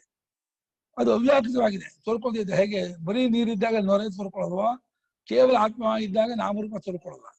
ಅದು ಅವಾಗ ಏನಾಗುತ್ತೆ? ಶಬ್ದವಾಚ್ಯ ಯಾವುದು? ಆತ್ಮನು ಒಂದೇ ಶಬ್ದಕ್ಕೂ ಪ್ರತ್ಯೇಕಕ್ಕೂ ವಾಚ್ಯವಾಗಿರುತ್ತೆ. ಶಬ್ದ ಪ್ರತ್ಯೇಕ ಆತ್ಮನು ಒಂದೇ ಶಬ್ದ ಕರೆಸ್ಕೊಂಡಿರುತ್ತೆ. ಇದು ಹೇಗೆ ಬರೀ ನೀರು ಮಾತ್ರ ಇದ್ದಾಗ ಫೇನ ಶಬ್ದವೂ ಇಲ್ಲ, ಪ್ರತ್ಯವೂ ಇಲ್ಲ. ಫೇನ ಶಬ್ದ ಪ್ರತ್ಯೇಕ ವಾಚ್ಯವಾದ ನೀರು ಮಾತ್ರ. ನಾಮರೂಪ ಶಬ್ದ ಪ್ರತ್ಯಯ ವಾಚ್ಯವಾಗಿರ್ತಕ್ಕಂಥ ಸೃಷ್ಟಿ ಮುಂಚೆ ಆತ್ಮ ಮಾತ್ರ. ಅದು ವ್ಯಾಕೃತವಾದ ಫೇನ ಸ್ಥಾನೀಯವಾದ ಬಿಡಿಬಿಡಿಯಾಗಿರ್ತಕ್ಕಂಥ ನೊರೆ ಜಾಗದಲ್ಲಿ ಇದೆ ಈ ಜಗತ್ತು. ಅಲ್ಲಿ ಹೇಗೆ ನೀರಿನಿಂದ ನೊರೆ ಬರುತ್ತದೆಯೋ, ತೋರ್ಕೊಳತ್ತೋ, ಬರುತ್ತೆ ಅಂದೇನು ಬಿಟ್ಟು ಬರಲ್ಲ, ಬೇರೆ ಅಲ್ಲ, ಅದಕ್ಕೆ ಅಲ್ಲಿ ನೊರೆ ಹೆಸರು. ಅದೇ ರೀತಿ ಜಗತ್ತಿಗೆ ಉಪಾದಾನವಾಗಿ ಉಂಟಾಗುತ್ತವೆ. ಉಪಾದಾನಭೂತೇ ನಾಮರೂಪೆ. ಜಗತ್ತಿಗೆ ಈ ಜಗತ್ತಿನ ಇಲ್ಲಿ ಪಂಚಭೂತ ಸ್ಥಾವಜಂಗಮ, ಇದಕ್ಕೆ ಉಪಾದಾನಭೂತ ನಾಮರೂಪ. ನಾಮರೂಪಕ್ಕೆ ಉಪಾದಾನ ಪರಮಾತ್ಮ. ಉಪಾದಾನಭೂತ ನಾಮರೂಪನ ಉಪಾದಾನ ಅಂತ ಇದ್ದಾರೆ. ಉಪಾದಾನ ಹೇಗೆ? ಪರಮಾತ್ಮ ಉಪಾದಾನ. ನಾಮರೂಪೇ ಉಪಾದಾನಭೂತೇ ಜಗತಃ. ಈ ಜಗತ್ತಿಗೆ ನಾಮರೂಪಗಳು ಉಪಾದಾನವಾಗಿದ್ದು ಅವುಗಳನ್ನು ಉಂಟಾಗುತ್ತವೆ. ನಾಮರೂಪ ಪ್ರಕಾರ ಉಂಟಾಗುತ್ತೆ ಅಂತ. ಆಮೇಲೆ ನಾಮರೂಪಗಳ ಉತ್ಪತ್ತಿನ ಹೇಳ್ಬೇಕಾಯ್ತು. ನಾಮರೂಪಕ್ಕೆ ಆತ್ಮ ಉಪಾದಾನ, ಆತ್ಮ ಉಪಾದಾನವಾಗಿದ್ದು ಆತ್ಮ ನಾಮರೂಪ ಸ್ವರೂಪತಾನೆ. ನಾಮರೂಪ ಬಿಡಿಬಿಡಿಯಾಗಿ ಜಗತ್ತಾಗಿ ಸ್ವರೂಪ.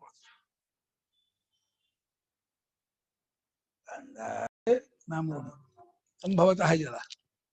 ತಸ್ಮಾತ್ ಆತ್ಮಭೂತ ನಾಮರೂಪೋಪಾದಾನ ಸನ್ ಸರ್ವಜ್ಞ ಜಗನ್ನಿರ್ಮಿಮೀತೆ ಇತ್ಯವಿರುದ್ಧಂ. ಆದ್ದರಿಂದ ತಾನಾಗಿರುವ ನಾಮರೂಪಗಳನ್ನು ಉಪಾದಾನ ಆಗಿ ಉಳ್ಳವನಾಗಿ ಆತ್ಮಭೂತ. ನೊರೆ ಹೇಗೆ ನೀರಿಗೆ ಆತ್ಮವಾಗಿದೆಯೋ, ನೀರು ನನ್ನ ಆತ್ಮವಾಗಿರುವ ನೊರೆಯನ್ನು ಸೃಷ್ಟಿ ಮಾಡ್ತೀನಿ ಅನ್ಕೊಳ್ತೋ, ಆತ್ಮಭೂತ ನಾಮರೂಪೋಪಾದ ತನ್ನ ಸ್ವರೂಪವೇ ಆಗಿರುವ ನಾಮರೂಪಗಳನ್ನೇ ಉಪಾದಾನ ಆಗಿ ಉಳ್ಳ ಆತ್ಮನೋ ಉಪಾದಾನ ಉಳ್ಳವನಾಗಿ ಸರ್ವಜ್ಞನಾಗಿರುವ ಆತನು ಜಗತ್ತನ್ನು ನಿರ್ಮಾಣ ಮಾಡ್ತಾನೆ ಅನ್ನೋದು ಈ ರೀತಿ ಹೊಂದತ್ತೆ. ಹೇಗೆ ನೀರು ತನ್ನ ಸ್ವರೂಪವಾಗಿರ್ತಕ್ಕಂತಹ ನೊರೆಯನ್ನ ಸೃಷ್ಟಿ ಮಾಡುತ್ತೆ ಅಂತ ಹೊಂದತ್ತೋ, ಅದೇ ರೀತಿ ಆತ್ಮನು ತನ್ನ ಸ್ವರೂಪವಾಗಿರ್ತಕ್ಕಂತಹ ನಾಮರೂಪಗಳನ್ನ ಹೊರಪಡಿಸ್ತಾನೆ ಅನ್ನೋದು ಹೊಂದತ್ತೆ. ತನ್ನ ಸ್ವರೂಪವಾಗಿರ್ತಕ್ಕಂಥ ಹಾವನ್ನ ಹಗ್ಗ ಹೇಗೆ ಹೊರಪಡಿಸುತ್ತೆ ಎಂದು ಹೊಂದತ್ತೋ, ಅದೇ ರೀತಿ ತನ್ನ ಸ್ವರೂಪವಾಗಿರ್ತಕ್ಕಂಥ ನಾಮರೂಪಗಳನ್ನ ಪರಮಾತ್ಮ ಅದನ್ನು ಹೊರಪಡಿಸ್ತಾನೆ ಅಂತ. ಅವನ ಕಡೆಯಿಂದ ಹೊರಪಡಿಸ್ತಾನೋ, ನೋರು ಕಡೆಯಿಂದ ಹೊರಪಡಿಸ್ತಾನೋ, ಇದು ದೊಡ್ಡ ಸಮಸ್ಯೆ. ಅವನ ಕಡೆಯಿಂದ ಹೊರಸಾಗಿಲ್ಲ, ಹೊರಪಡೋದಿಲ್ಲ. ನೋಡೋರು ಹೊರಸಾಗಿದೆ, ಹೊರ ಬಂದಿದೆ ಅನ್ಕೊಳ್ತಾ ಇದ್ದಾರೆ. ಈಗಲೂ ಬೇರೆ ಅಲ್ಲ ಅನ್ನಕ್ಕೆ. ಹಾವು ಹೇಗೆ ಯಾವಾಗಲೂ ಹಗ್ಗಕ್ಕೆ ಬೇರೆ ಅಲ್ವೋ, ಈಗಲೂ ನಾಮರೂಪಗಳು ಆತ್ಮ ಸ್ವರೂಪವೇ ಆಗಿದೆ, ಯಾವಾಗ್ಲೂ ಬೇರೆ ಅಲ್ಲ. ಹಾಗೆ ಆತ್ಮಭೂತ ಅಂದ್ರೆ ಆತ್ಮನೇ ಆಗಿರುವ ನಾಮರೂಪಗಳನ್ನೇ ಉಪಾದಾನ ಉಳ್ಳವನಾಗಿ ಉಪಾದಾನ ಸರ್ವಜ್ಞನು. ಯಾಕೆ ಸರ್ವಜ್ಞ ಅಂತ ಹೇಳ್ತಾ ಇದ್ದಾರೆ ಅಂದ್ರೆ, ಇದನ್ನ ಎಲ್ಲಾ ಇದು ಗೊತ್ತು ಅವರಿಗೆ. ಆಕಾಶ ಎಷ್ಟು, ವಾಯು ಎಷ್ಟು, ತೇಜಸ್ಸು ಎಷ್ಟು, ಇಲ್ಲಿ ಭೂಮಿಯಲ್ಲಿ ಎಷ್ಟು ಧೂಳು ಕಣ ಇದೆ, ಎಲ್ಲಾ ಮರದಲ್ಲಿ ಎಷ್ಟು ಎಲೆಗಳಿದೆ, ಎಲ್ಲ ಆತ್ಮಜನ ತಾನೇ ತಾನೇ ಆಗಿರೋದು ಅವನಿಗೇನು ಗೊತ್ತಿಲ್ಲ ಅನ್ನೋದಿಲ್ಲ, ಬೇರೆ ಆಗಿದ್ರೆ ಗೊತ್ತಿಲ್ಲ ಅಂತ ಬರುತ್ತೆ. ನಮಗೆ ಯಾಕೆ ಗೊತ್ತಿಲ್ಲ ಅಂದ್ರೆ ಮರದ ಎಲೆ ನಮಗೆ ಬೇರೆ, ಅದು ಸ್ವರೂಪವಾಗಿದ್ರೆ ಅದು ಗೊತ್ತಿಲ್ಲ ಅಂತ ಬರಲ್ಲ. ಹಾಗೆ ಸರ್ವಜ್ಞನಾಗಿದ್ದುಕೊಂಡು ಅವನು ಎಲ್ಲವನ್ನು ನಿರ್ಮಾಣ ಮಾಡ್ತಾನೆ ಅಂತಂದ್ರೆ ಅದು ಹೊಂದತ್ತೆ. ಈ ಎಲ್ಲಾ ಜಾಗದಲ್ಲೂ ಅಧ್ಯಾರೋಪ ತುಂಬಾ ಇದಾಗಿದೆ, ಅಧ್ಯಾರೋಪ ಗಮನಿಸ್ಬೇಕು. ಇಲ್ಲಿ ಆಗಿದೆ ಅನ್ನೋ ಕಡೆ ಒತ್ತು ಕೊಡ್ತಾ ಇಲ್ಲ, ಅವನೇ ಆಗಿದ್ದಾನೆ ಅನ್ನೋ ಕಡೆ ಒತ್ತು ಕೊಡ್ತಾ ಇದೆ, ಅವನಿಗೆ ಬೇರೆ ಅಲ್ಲ ಅನ್ನೋ ಕಡೆಗೆ. ಅಥವಾ ಇಲ್ಲ ಸ್ವಾರಸ್ಯ ಕಂಡು ಭಾಷ್ಯಕಾರರು ಇದು ಏನೋ ಆಗತ್ತೆ ಅಂತ ಅನ್ಕೊಂಡ್ಬಿಡ್ತೀರ ಅಂತ ಹೇಳಿ ಮಾಯಾವಿ ದೃಷ್ಟಾಂತ ಕೊಡ್ತೀನಿ ಅಂತ ಹೇಳಿ, ಯಥಾ ವಿಜ್ಞಾನವಾನ್ ಮಾಯಾವಿ ನಿರುಪಾದಾನ ಆತ್ಮಾನಮೇವ ಆತ್ಮಾಂತರತ್ವೇನ ಆಕಾಶೇನ ಗಚ್ಚಂತಮಿವ ನಿರ್ಮಿಮೀತೆ ಯಥಾ ಸರ್ವಜ್ಞೋ ದೇವ ಸರ್ವಶಕ್ತಿ ಮಹಾನ್ ಮಹಾಮಾಯಃ ಆತ್ಮಾನಮೇವ ಆತ್ಮಾಂತರತ್ವೇನ ಜಗದ್ರೂಪೇಣ ನಿರ್ಮಿಮೀತೆ ಇತಿ ಯುಕ್ತ ತರಂ. ಯದ್ಯಪಿ ತದಪಿ ಯುಕ್ತಂ, ಇದಂತೂ ಯುಕ್ತ ತರಂ. ಭಾಷ್ಯಕಾರಿಗೆ ಅಲಸ್ವಾರಸ್ಯ ಇದೆ, ತರ ಪ್ರತ್ಯಯ ಹಾಕಿ ನೋಡಿದ್ರು. ಇದು ಮಾಯಾವಿ ಹೇಗೆ ಅನೇಕವಾಗಿ ತೋರ್ತಾನೋ ಪರಮಾತ್ಮ ಎದ್ಬೇಡ ಸ್ವಪ್ಪದ ತೋರ್ಕೊಳ್ಳೋದನ ಎಲ್ಲಿ ಯಾರು ಎಲ್ಲ ನೀನೇ. ಅಲ್ಲಿ ಶಂಕರಾಚಾರ್ಯ ಬಂದ ಶಂಕರಾಚಾರ್ಯರು ನೀನೆ, ರಮಣ ಮಹರ್ಷಿಗಳು ನೀನೆ, ಇವನ್ ದೇವತೆಗಳು ನೀನೆ. ಸ್ವಪ್ಪದಲ್ಲಿ ಯಾರ್ಯಾರು ಸ್ವಪ್ಪ ಈಗಲೂ ಸ್ವಲ್ಪ ಉದಾಹರಣೆ ಕೊಡ್ತಾ ಇದ್ದೀನಿ ಅಷ್ಟೇ. ಯಾರು ನನ್ನನ್ನು ಬಿಟ್ಟು ತೋರಲ್ಲ, ನನ್ನನ್ನು ಬಿಟ್ಟು ಇರೋಲ್ಲ, ನನ್ನನ್ನು ಬಿಟ್ಟು ಅದಕ್ಕೆ ಅಸ್ತಿತ್ವ ಇಲ್ಲ ಅಂತ ಆಯ್ತು. ನಾನೇ ಎಲ್ಲ ದೇವತೆಗಳು ನಾನೇ, ಋಷಿಗಳು ನಾನೇ, ಸಾವರಜಂಗಮೂ ನಾನೇ. ಏನು ಸ್ಥಾವರೋ ಸಜಂಗಮಃ ಯಜೆ ಯಕ್ಷಿ ಏನೋ ಯಜೆ ಯಕ್ಷಿ ಅಷ್ಟೇ ಆಯ್ತದೆ. ನೀನು ಯಜೆ ಯಜ್ಞ ಮಾಡುತ್ತೇನೆ, ಯಕ್ಷಿ ಯಜ್ಞ ಮಾಡಲ್ಪಟ್ಟೆ, ಎಷ್ಟ ಯಜ್ಞ ಮಾಡುವನು. ಮೂರು ಯಜೆ ಯಕ್ಷಿ ಎಷ್ಟ ಮಯಾಭೂತ ಕ್ಷತ ಎಲ್ಲ ನನ್ನಿಂದ ಉಂಟಾಗಿರೋದು, ಎಲ್ಲಕ್ಕೂ ನಾನೇ ಕಾರಣ. ಅಧ್ಯಾತ್ಮ ದೃಷ್ಟಿ ಅಲ್ಲ, ಅನುಭವ ದೃಷ್ಟಿಯಿಂದ ಹೇಳ್ತಿರೋದು. ಹೇಗೆ ವಿಜ್ಞಾನವಂತ, ವಿಜ್ಞಾನ ಅಂದ್ರೆ ಒಳ್ಳೆ ತಿಳುವಳಿಕೆ ಉಳ್ಳಂತಹ ಒಬ್ಬ ಮಾಯಾವಿ, ಅವನು ಬರೀ ಶರೀರ ಅಷ್ಟೇ, ಒಂದು ಏನು ಇಟ್ಕೊಳ್ಳಿ, ಮಣ್ಣು ಕಬ್ಬಿಣ ಕಿಬ್ಬಣ ಏನು ಸಾಧನೆ ಇದ್ದೀನಿ ಸಖೇರಮ್ಮ. ಮಾಯಾವಿ ವಿಜ್ಞಾನವಂತನಾದವನು ಮಹಾಮಾಯಾವಿ, ಏನು ಉಪಾದಾನ ಇಲ್ಲ. ನೀವಾದ್ರೂ ಅಡಿಗೆ ಮಾಡೋದಕ್ಕೆ ಪಾತ್ರೆ ಬೇಕು ಅಂತೀರಾ, ನೀರ್ ಬೇಕು ಅಂತೀರಾ, ಕುಕ್ಕರ್ ಬೇಕು ಅಂತೀರಾ, ಸ್ಟವ್ ಬೇಕು ಅಂತೀರಾ, ತರಕಾರಿ ಬೇಕು ಅಂತೀರಾ, ಅಕ್ಕಿ ಬೇಕು ಅಂತ ಬೈತೀರಾ ಯಜಮಾನರು. ಆತ್ಮಾಂತರತ್ವೇನ ಇನ್ನೊಂದಾದ ರೂಪದಿಂದ ಆಕಾಶದಲ್ಲಿ ತಾನೇ ಹೋಗ್ತಾ ಇರೋ ಹಾಗೆ, ಇಲ್ಲೂ ಇರ್ತಾನೆ ಭೂಮಿ ಮೇಲೆ, ಆಕಾಶದಲ್ಲಿ ಹೋಗ್ತಾ ತಂಡೋಪತಂಡವಾಗಿ ಒಬ್ಬನೇ ಅಲ್ಲ ಗುಂಪುಪ್ಪಾಗಿ ಹೋಗ್ತಾ ಇರೋ ಹಾಗೆ ಮಾಡ್ತಾನೆ. ನಿರ್ಮಿತಿ ಹೇಗೆ ನಿರ್ಮಾಣ ಮಾಡ್ಕೋತಾನೋ ಈ ಮಾಯಾವಿಯೇ ಮಾಡ್ಕೋತಾನೆ ಅಂದ್ಮೇಲೆ ಈ ಸರ್ವಜ್ಞನಾದಂತಹ ದೇವ ಯಾರು? ಪರಮೇಶ್ವರ. ತಮೀಶ್ವರಾಣಂ ಪರಮಂ ಮಹೇಶ್ವರಂ ತಮ್ ದೈವತಾನಾಂ ಪರಮಂ ಹಿ ದೈವತಂ. ಶ್ವೇತಾಶ್ವೇತರ. ಆ ದೇವತೆಗಳಿಗೆಲ್ಲ ಮಹಾದೇವತೆ, ಈಶ್ವರಿಗೆಲ್ಲ ಮಹಾ ಈಶ್ವರ, ಮಹಾಮಾಯಾವಿ ಸರ್ವಜ್ಞ. ಆತನು ಸರ್ವಶಕ್ತಿಯಾಗಿ ಮಹಾಮಾಯನು. ಮಹಾಮಾಯ ಹೇಗೆ ಸಮಾಸ? ಮಹಾಮಾಯ ಸಮಾಸ ಹೇಗಪ್ಪ? ಮಹಾಶಬ್ದ ಯಾವ ಲಿಂಗ? ಮಹತ್ತ ಮಾಯಾ ಶಬ್ದ. ಮಾಯಕ್ಕೆ ವಿಶೇಷ ಅಲ್ಲ ಮಹತ್ ಯಾವ್ದಕ್ಕೆ ವಿಶೇಷಣ? ಮಾಯಾ ಯಾವ ಲಿಂಗ? ಮತ್ತೆ ಮಹತ್ ಅಂತೀಯ? ಮಹತಿ ಕರ್ಮಧಾರಿ ಅಲ್ಲ, ಬಹುರಿ ಹೀಗ. ಮಹತಿ ಮಾಯಾ ಯಸ್ಯ ಸಹ ಮಹಾಮಾಯ. ಮಹತಿ ಮಾಯಾ ಯಸ್ಯ, ಈ ದೊಡ್ಡದಾದಂಥ ಮಾಯೆ ಯಾವನು ಹೊಂದಿದಾನೋ ಅವನು ಮಹಾಮಾಯ. ಯಾರು ಮಹಾಮಾಯ? ಪರಮೇಶ್ವರ. ಮಹಾಮಾಯನಾಗಿದ್ದ ಅವನು ತನ್ನನ್ನೇ ಆತ್ಮಾಂತರತ್ವೇನ ಯಶ್ವೇ ಸುರೇಶನಾಗಿ, ನಾಗನಾಗಿ, ತೇಜುವಾಗಿ ಎಲ್ಲ ತೋರ್ತಾನೆ. ನೀನೇ, ನಿನಗಿಂತ ಬೇರೆ ಯಶ್ ಇಲ್ಲ, ಏನಿಲ್ಲ. ಸುರೇಶ್ ಇಲ್ಲ, ನಾಗ ಇಲ್ಲ, ತೇಜು ಯಾರು ಇಲ್ಲ. ನಿನ್ನನ್ನೇ ತಪ್ಪಲಿಕ್ಕೆ ಏನೋ ಇವನ್ ತೇಜು, ಅವನ ಯಶು, ಅವನ್ ಕಿರಣ, ಅವನ್ ಕುಮಾರ ಅಂತ ಅಂತಿದ್ಯಾ ಹೊರತು ಅನುಭವ ಕಣ್ಣು ನೋಡಿದ್ರೆ ನಿನ್ನನ್ನು ಬಿಟ್ಟು ಯಾರಿಗೂ ಅಸ್ತಿತ್ವ ಇಲ್ಲ. ನಿನ್ನ ಅಸ್ತಿತ್ವೇ ಬೇರೆಯವರ ಅಸ್ತಿತ್ವ, ನಿನ್ನ ತೋರಿಕೆಯೇ ಬೇರೆಯವರ ತೋರಿಕೆ, ನಿನ್ನ ಇದರಿಂದಲೇ ಅದೆಲ್ಲ ವ್ಯವಹಾರ ಮಾಡ್ತಿರೋದು. ಹಾಗಾದ್ರಿಂದ ಜಗದ್ರೂಪದಿಂದ ಈ ಮಹಾಮಾಯನಾದ ಪರಮಾತ್ಮನು ಆತ್ಮಾಂತರವಾಗಿ ನಿರ್ಮಿಮೀತೆ ನಿರ್ಮಾಣ ಮಾಡ್ಕೊಳ್ತಾನೆ ಎಂಬುದೇನಿದೆ, ಇದು ಇನ್ನು ಯುಕ್ತ ತರ, ಇದು ಚೆನ್ನಾಗಿ ಹೊಂದತ್ತೆ. ಮೇಲೆ ಹೇಳಿದಾದ ಇದರಿಗಿಂತಲೂ ಯಾರು ನೊರೆ ನೀರಿನ ದೃಷ್ಟಾಂತಕ್ಕಿಂತಲೂ ಕೂಡ ಈ ದೃಷ್ಟಾಂತ ಇನ್ನು ಹೆಚ್ಚು ಹೊಂದತ್ತೆ ಅಂತ ಇದ್ದಾರೆ ಭಾಷಿಕಾರ. ಭಾಷಿಕಾರರು ಏನು ಇದರಲ್ಲಿ ಈ ದೃಷ್ಟಾಂತ ಏನು ಯೋಚಿಸಿದೆ ಅಂದ್ರೆ, ಮಾಯೆ ಅಂತ ಹೇಳಿದ್ರಿಂದ ಈಗಲೂ ಆಗಿಲ್ಲ ಅಂತ ಹೇಳ್ಬೇಕು. ಒಂದು ತಪ್ಪುಳಿಕೆಯಿಂದಲೇ ತೋರೋದು, ಇನ್ನೊಂದು ಇದು ಕ್ರಿಯೆ ಅಲ್ಲ, ಇದು ಆಗೋದಕ್ಕೆ ಅಂತ. ಆಗೋದು ಕ್ರಿಯೆ ಅಲ್ಲ, ತಪ್ಪುಳಿಕೆ ಬಿಟ್ಟು ಏನೂ ಇಲ್ಲ, ಈಗಲೂ ಹಾಗೆ ಇದೆ ಅಂತ ಹೇಳ್ಬೇಕು. ಇದಕ್ಕೋಸ್ಕರ ಮಾಯಾ ದೃಷ್ಟಾಂತ ಕೊಡ್ತಾರೆ. ಮಾಯಾವಿಯಲ್ಲಿ ಮಾಯಾ ಏನು ಇದು ಮಾಡಲ್ಲ, ಬರೀ ತೋರಿಕೆ, ಕ್ರಿಯೆ ಮಾಡಲ್ಲ, ಮತ್ತೆ ತೋರಿಕೆ ಬಿಟ್ಟೋಕೆ ನಿಜವಾದ ಅಸ್ತಿತ್ವ ಇಲ್ಲ. ಈ ಪ್ರಪಂಚಕ್ಕೆ ತಪ್ಪಲು ತೋರಿಕೆ, ಕ್ರಿಯೆ ಇಲ್ಲದೆ ಅವಿದ್ಯೆ ಮಾತ್ರ ತೋರ್ತಾ ಇದೆ. ಅವಿದ್ಯೆ ಬಿಟ್ಕೊಂಡು ಸಮಯದಲ್ಲಿಯೇ ಈಗಲೇ ಪ್ರಪಂಚ ಇಲ್ಲ ಆಗತ್ತೆ. ಏವಂಚ ಸತಿ ಕಾರ್ಯ ಕಾರಣ ಉಭಯ ಅಸದ್ವಾದ್ಯಾದಿ ಪಕ್ಷಾಶ್ಚ ಪ್ರಸಜ್ಜಂತೆ ಸುನಿರಾಕೃತಾಶ್ಚ ಭವಂತಿ.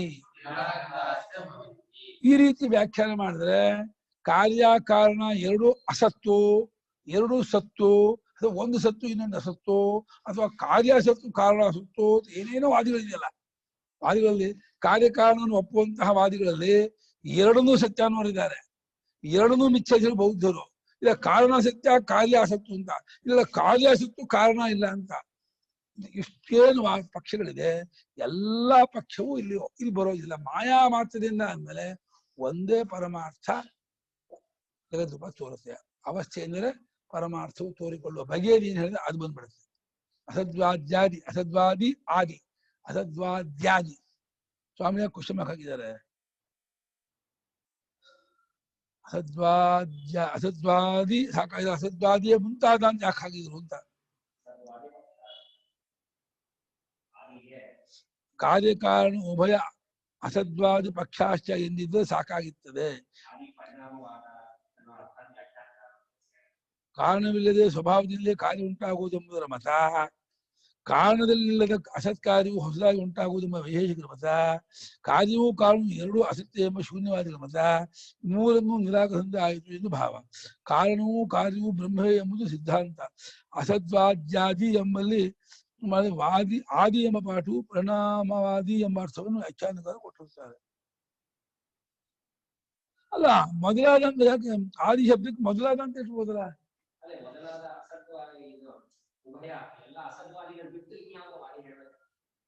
ಅದಕ್ಕೆ ಆದಿ ಹಾಕಿದ್ದಾರೆ.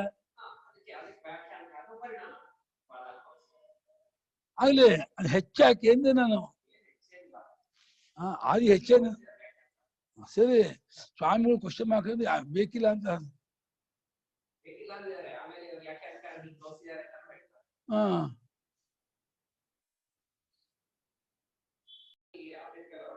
ಅಲ್ಲ, ಮೊದಲಾದ ಅಂತ ಆದ್ರೆ ಪಕ್ಷಾಹ ಅಂತ ಆಗುತ್ತೆ.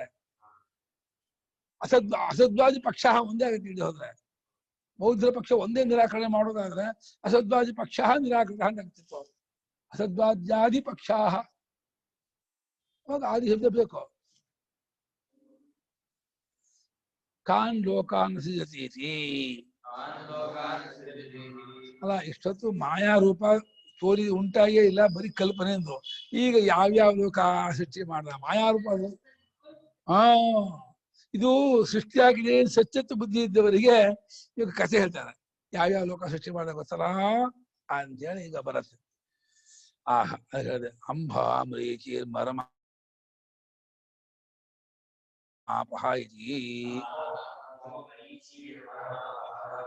ಅಂಬಾಮರೀಚಿ ಮರ ಆಪಹ ಅಂತ ಅಂದ್ರೆ ಆಕಾಶಾದಿ ಕ್ರಮೇಣ ಅಂಡಮುತ್ಪಾದ್ಯ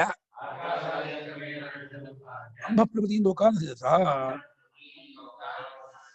ಆಕಾಶವಾಯು ತೇಜಸ್ಸು ನಿರೂಪ ಭೂಮಿ ಅಂತ ಹೇಳಿ ಬ್ರಹ್ಮಾಂಡ ಸೃಷ್ಟಿ ಮಾಡಿ, ಆಮೇಲೆ ಅಂಬಸ್ಯಂಬದಂತಹ ಭೂಯಿಷ್ಠವಾದ ಲೋಕಗಳನ್ನು ಸೃಷ್ಟಿ ಮಾಡಿದ. ಏನಾ ಲೇ ಕ್ರಮದಿಂದ ಬ್ರಹ್ಮಾಂಡವನ್ನು ಸೃಷ್ಟಿ ಮಾಡಿ ಆಮೇಲೆ ಅಂಬಸ್ಯಂಬದ ಲೋಕವನ್ನು ಸೃಷ್ಟಿ ಮಾಡ್ದ. ತತ್ ಅಂಬ ಪ್ರಕೃತಿ ಸ್ವಯಂ ವ್ಯಾಚಷ್ಟೇ ಶ್ರುತಿ. ಈ ಅಂಬಸ್ ಎಂಬುದಾದ ಲೋಕ ಅಲೌಕಿಕ ಪದ ಆಯ್ತಲ್ಲ, ಹಾಗಂದ್ರೆ ಏನು ಎಂಬುದಕ್ಕೆ ಶ್ರುತಿ ತಾನೇ ವ್ಯಾಖ್ಯಾನ ಮಾಡ್ತಾ ಇದೆ. ಈ ಅಂಬಸ್ಸು ಅಂಬಸ್ಸು ನಾವು ಕೇಳಿದ ಲೋಕವನ್ನ ಇದ್ಯಾವ ಲೋಕ ಅಂತ ಹೇಳಿದ್ರೆ ನಾನು ಹೇಳ್ತೀನಿ ಕೇಳಿ. ಅದಹ ತತ್ ಅಂಬ ಶಬ್ದವಾಚ್ಯೋ ಲೋಕ, ಅಂಬ ಅಂಬ ಶಬ್ದ ಕಳ್ಸ್ಕೊಂಡಂತಹ ಲೋಕ ಅದು ಆಲೋಕ ಅಂದು. ಆಲೋಕ ಅಂದ್ರ ಪರೇಣ ದಿವಂ ಲೋಕ ಪರಸ್ತಾತ್, ಲೋಕದಿಂದ ಆಚೆಗಿರುವ ಲೋಕದಿಂದ ಆಚೆ ಇರುವ ಲೋಕ ಇದೆಯಲ್ಲ ಅದು ಅಂಬ ಅಂಬ ಶಬ್ದದಿಂದ ಕಳ್ಸ್ಕೊಂಡಿದೆ. ಅಂಬೋಧರಣ, ಅಂಬೋಭರಣ ನೀರನ್ನು ಹಿಡ್ಕೊಂಡಿದೆ. ಹೌದಾ? ನಾವೀ ರೈತ ಬ್ರಾಹ್ಮಣ ಆ ಲೋಕದಲ್ಲಿ ವೃಷ್ಟಿಯು ಧಾನ್ಯ ಮಾಡಲ್ಪಟ್ಟಿದೆ ಎಂದು ಶ್ರುತಿ ಹೇಳ್ತಾ ಇದೆ. ಹಾಗಾದ್ದರಿಂದ ಅದು ಅಂಬೋಭರಣ, ಅಂಬ ಅಂಬ ಜೌ ಪ್ರತಿಷ್ಠಾ ಆಶ್ರಯ ತಸ್ಯಾಹ ಅಂಬಸೋ ಲೋಕಸ್ಯ. ಆ ಪ್ರಶ್ನೆ ಇದೆಯಾ ಕೇಳಿ. ಅದು ಬಿಟ್ಟು ಏನಂದ್ರ ಅಧಸ್ತಾತ್ ಅಂತರಿಕ್ಷಂ ಯತ್ ಮರೀಚಯಃ, ಲೋಕದಿಂದ ಕೆಳಗೆ ಯಾವ ಅಂತರಿಕ್ಷ ಅಂತಿದೆಯೋ ಅದಕ್ಕೆ ಮರೀಚಯ ಮರೀಚಯ ಅಂತ ಹೇಳ್ತಾರೆ. ಅದು ಮರೀಚಿ ಲೋಕಗಳು. ಲೋಕದಿಂದ ಕೆಳಗೆ ಭೂಮಿಯಿಂದ ಮೇಲಕ್ಕೆ. ಮರೀಚಿ ಭಿರ್ವಾ ರಶ್ಮಿ ಸಂಬಂಧ. ಯಾಕೆ ಮರೀಚಿನ ರಶ್ಮಿ, ರಶ್ಮಿಗಳ ಸಂಬಂಧ ಅದಕ್ಕೆ ಇದ್ದೇ ಇರುತ್ತೆ. ಭೂಮಿಗೂ ಆದಿತ್ಯನಿಗೂ ನಡುವೆ ಬಿಟ್ನ ಏಕೋಪಿ ಅನೇಕ ಸ್ಥಾನ ಭೇದತ್ವ ಬಹುಶಃ ಭಾಗ ಮರೀಚಯ ಇತಿ. ಮರೀಚಿ ಅಂತ ಹೇಳ್ಬೇಕಾಯ್ತು, ಮರೀಚಯ ಬಹುಜನ ಯಾಕೆ ಹೇಳಿದ್ರಿ ಅಂದ್ರೆ, ಹೌದು ಸ್ಥಾನ ಭೇದ ತುಂಬಾ ಇದೆ, ಆದ್ರಿಂದ ಒಂದಾದ್ರೂ ಕೂಡ ಸ್ಥಾನ ಭೇದದಿಂದ ಬಹುಜನ ಕೊಟ್ಟಿದೆ. ಅಲ್ಲಿ ಯಕ್ಷರು, ಗಂಧರ್ವರು, ಕಿನ್ನರರು, ಕಿಂಪುರುಷರು, ರಾಜ್ಯರು ಬಹಳ ಇದ್ದಾರೆ. ಸ್ಥಾನ ಭೇದ ತುಂಬಾ ಇದೆ ಅಂತರಿಕ್ಷದಲ್ಲಿ. ಈ ಸಮುದ್ರದಲ್ಲಿ ಹೇಗೆ ಕೆಳಗಿಂದ ಒಂದು ಪ್ರಾಣಿಗೆ, ಮಧ್ಯದ ಒಂದು ಪ್ರಾಣಿಗೆ, ಈ ಅಂತರಿಕ್ಷದಲ್ಲೂ ಸಾಧ್ಯರಿಗೆ ಒಂದು ಜಾಗ. ಗಂಧರ್ವರು, ಕಿನ್ನರರು, ಕಿಂಪುರುಷರು, ಯಕ್ಷರು, ಸಾಧ್ಯ ಇವರು ಬೇರೆ ಬೇರೆ ಇದಾರಲ್ಲ ಅನೇಕ ಹೇಳ್ತಾರೆ.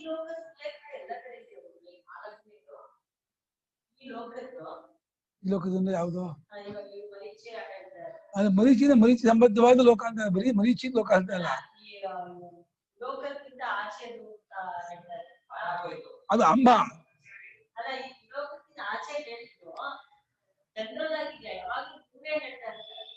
ಅಲ್ಲ, ಅದು ಮೂರನೇ ದ್ವಿಲೋಕ ಹೇಳ್ತಾರಲ್ಲ, ಅದ್ ಮೇಲಕ್ಕೆಲ್ಲ ದ್ವಿಲೋಕ ಉಪಲಕ್ಷಣ, ಮಧ್ಯದ್ದು ಅಂತರಿಕ್ಷ ಅನ್ನೋದು ಎಲ್ಲಕ್ಕೂ ಉಪಲಕ್ಷಣ, ಭೂಮಿ ಅನ್ನೋದು ಕೆಳಗಿನ ಎಲ್ಲಕ್ಕೂ ಉಪಲಕ್ಷಣ. ಹಾಗೆ ಮೂರ್ ಹೇಳ್ಬಿಟ್ರೆ ಅಂದ್ರೆ ಇದೆ. ಏಚಾವಿಷ್ಮಾ ಪರಾಂಚೋ ಲೋಕಾಸ್ತೇಷಾಂಚೇಷ್ಟೇ ದೇವ ಕಾಮಾನಾಂಚ ಅಂತ ಆಯ್ತು ಸಾಂದೋಗಿ ಬರ್ತಲ್ಲ, ಆಯ್ತುದಿಂದ ಆಶೆಗಿರುವಂತಹ ಲೋಕಗಳು ಉಂಟು ಅಂತಿದೆ.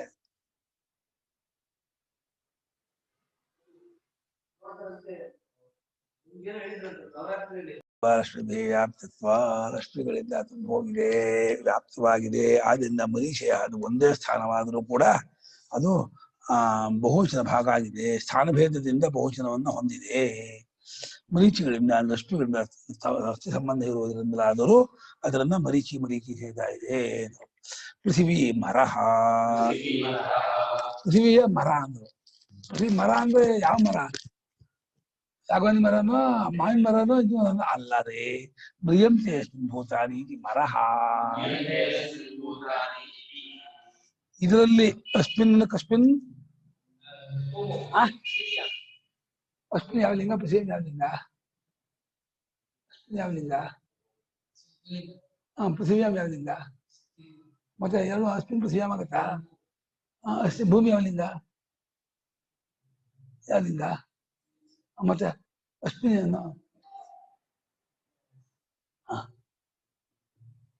ಅಸ್ಮಿನ್ ಲೋಕೆ ಅಸ್ಮಿನ್ ಸ್ಥಾನೆ, ಈ ಜಾಗದಲ್ಲಿ ಸಾಯ್ತಾರೆ, ಭೂತರೆಲ್ಲ ಸಾಯುತ್ತಾರೆ. ಆದ್ದರಿಂದ ಮರ ಮರ. ಯಾಧಸ್ಥ ಪೃಥಿವ್ಯಾಹ ತಾ ಆಪಃ ಉಚ್ಯಂತೆ. ಆಪ್ನೋತೇರ್ ಲೋಕಾಃ, ಪೃಥಿವಿಗಿಂತ ಕೆಳಗಿರುವ ಲೋಕ ಯಾವುದುಂಟೋ ಅತಳ ವಿತಳ ಸುತಳ ತಲಾತಳ ರಸಾತಳ ಮಹಾತಳ ಪಾತಾಳ, ಆ ಎಲ್ಲಾ ಲೋಕಕ್ಕೂ ಆಪಹ ಆಪ್ನೋತಿ ಚಾಪಹ ಜ್ಞಾಪಿಸ್ಕೊಂಡಿದೆ ತುಂಬಿಕೊಂಡಿದೆ ಅಂತ.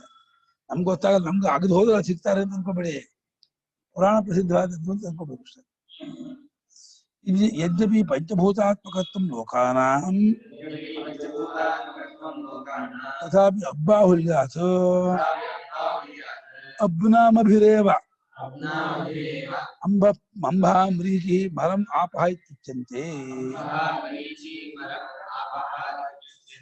ಲೋಕಗಳು ಪಂಚಭೂತವಾಗಿರುವುದರಿಂದ ಪಂಚಭೂತ ಹೆಸರನ್ನು ಹೇಳ್ಬೇಕಾಯ್ತು. ಆಪಹ ಅಂಬಹ ಅಂತ ನೀರಿನ ಹೆಸರು ಯಾಕೆ ಆಯಿತು ಅಂದ್ರೆ ನೀರು ಜಾಸ್ತಿ ಇರೋದ್ರಿಂದ ಅಬ್ಬಾಹುಲ್ಯ. ಅದರಲ್ಲಿ ಪಂಚಮ್ಯಾಮ ಹೌದು ಆಪಹ ಅಂತ ಹೇಳಿದಾಗೆ.